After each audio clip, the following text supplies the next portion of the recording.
నమస్తే, నా పేరు Shivaji. Welcome to our channel. కూటమి ప్రభుత్వ పరిపాలనకు అప్పట్లో వైఎస్ఆర్సీపీ పరిపాలనకు తేడా ఏమిటనేది ప్రతిరోజు మనం గమనిస్తూనే ఉంటాము.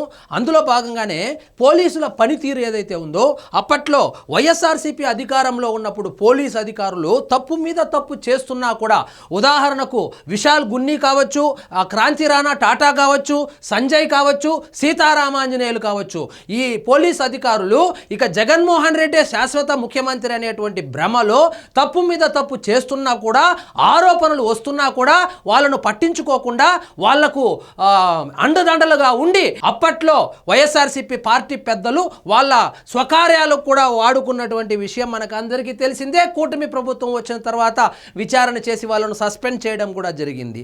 సో ఇప్పుడు కూటమి ప్రభుత్వంలో భీమవరం డిఎస్పీకి సంబంధించి జయసూర్య ఎవరైతే ఉన్నారో ఆయన కొన్ని ప్రైవేట్ సెటిల్మెంట్లు చేస్తున్నాడని, అదేవిధంగా భీమవరము పశ్చిమ గోదావరి జిల్లా అంటేనే పేకాటకు ప్రసిద్ధి అని అంటుంటారు కాబట్టి దానికి సంబంధించి జయసూర్య ఎవరైతే ఉన్నారో డిఎస్పీగా ఉన్నటువంటి భీమవరం డిఎస్పీ జయసూర్య ఆయన యొక్క వ్యవహార శైలి మీద ఉప ముఖ్యమంత్రి పవన్ కళ్యాణ్ గారికి అక్కడ బాధితులు ఎవరైతే ఉన్నారో వాళ్ళు కంప్లైంట్ చేయడంతో సో అప్పట్లో పవన్ కళ్యాణ్ గారు విచారణ చేసి డిఎస్పీ మీద చర్య తీసుకోమనడం జరిగింది.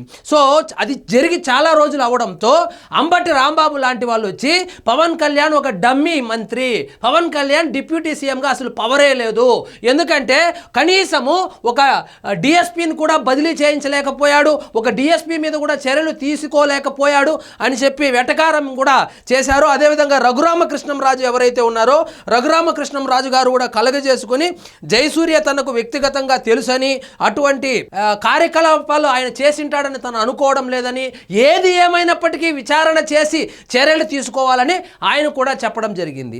అందులో భాగంగానే నిన్నేం జరిగిందో చూడండి. వివిధ ఫిర్యాదుల నేపథ్యంలో భీమవరం డిఎస్పీ జయసూర్యపై బదిలీ వేటు పడింది. ఆయన స్థానంలో రఘువీర్ విష్ణును నియమించారు.